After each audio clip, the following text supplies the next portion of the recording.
Man, y'all need to start tuning in to the YouTube channel, The Bengals Genius Show. Before I get into the Bengals' disastrous day-to-day, I want to discuss the ridiculous call that was made in the first or second quarter. The game was 7-6, and the Bengals stopped the Steelers on a 4th and 1. The side judge, who was looking clearly at the play, ran up, marked the ball short of the first down. The back judge comes out of nowhere and gives them a first down.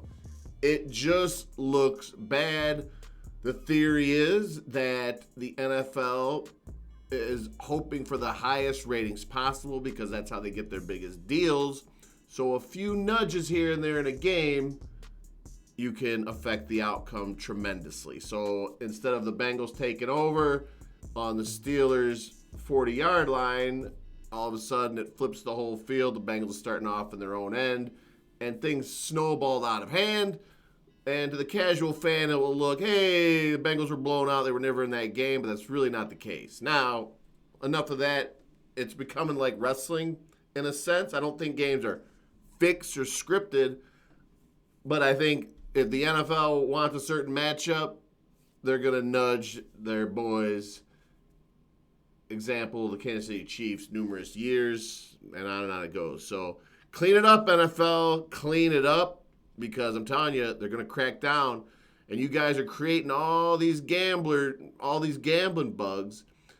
So many people have a problem with gambling right now. No one's account is in the green. Everyone loses tons of money. The problem is the younger people, they're cross-wired with all the dopamine hits from the video games, and they're just betting their tails off. And all these guys, you got to figure out how greedy you want to be, because you guys are in your quest for every last penny to squeeze every dime out of everybody. You could just risk the product, because there's going to be so many guys that are playing the NFL and Major League Baseball and the NBA that have gambling issues that they're going to start throwing games left and right, because there's going to be so many friends, families, and personally affected gambling degenerates out there, which will ruin the entire product. So, I know you guys are greedy, but how greedy can you be? So on to the Bengal game. Enough preaching. Disgusting as expected, but still they can't tackle. Geno Stone is terrible. Owen Burks is terrible.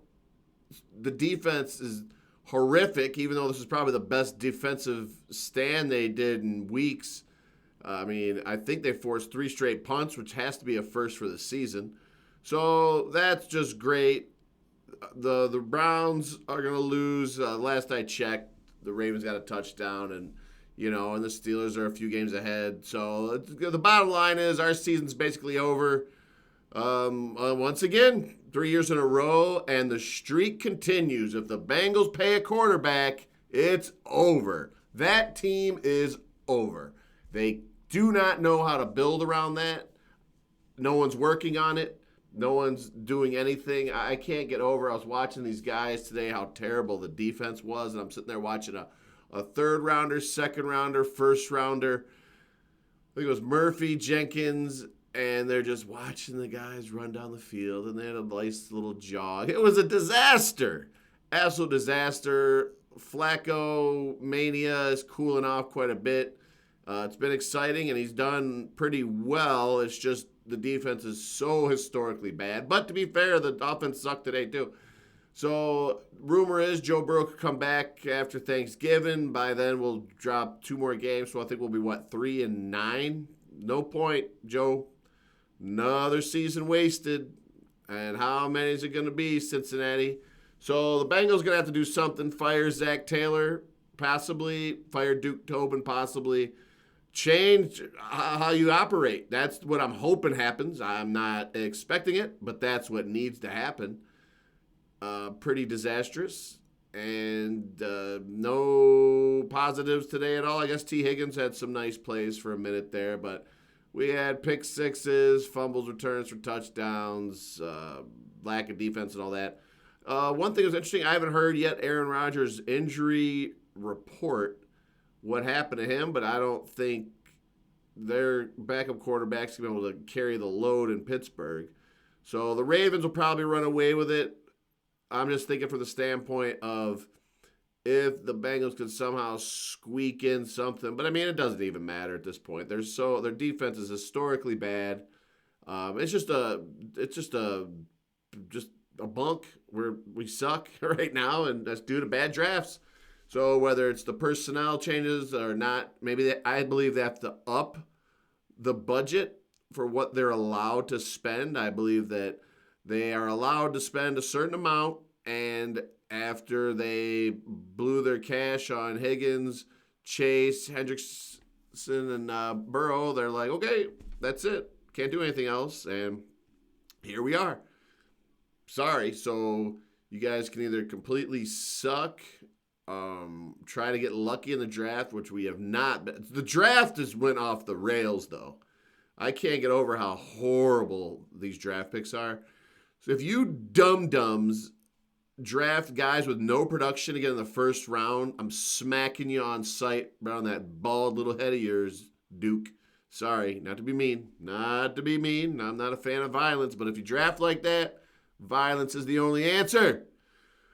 So I don't even care at this point. Bengals, you suck. You suck. So I don't care. It doesn't matter to me. That's what? I think fourth straight loss or third straight since our season peaked on the win at home against the Pittsburgh Steelers, and that was the highlight of this horrible crap season. And then that's it. So you guys blow. There's nothing I can do about that, man. It's how you guys choose to be, and I'm not going to let it affect me as much anymore because you guys are making your money, and that's the most important thing. So whatever. Enjoy. Felix, run it up. All right. Bengals suck. Talk to you soon. Man, y'all need to start tuning in to the YouTube channel, The Bengals Genius Show.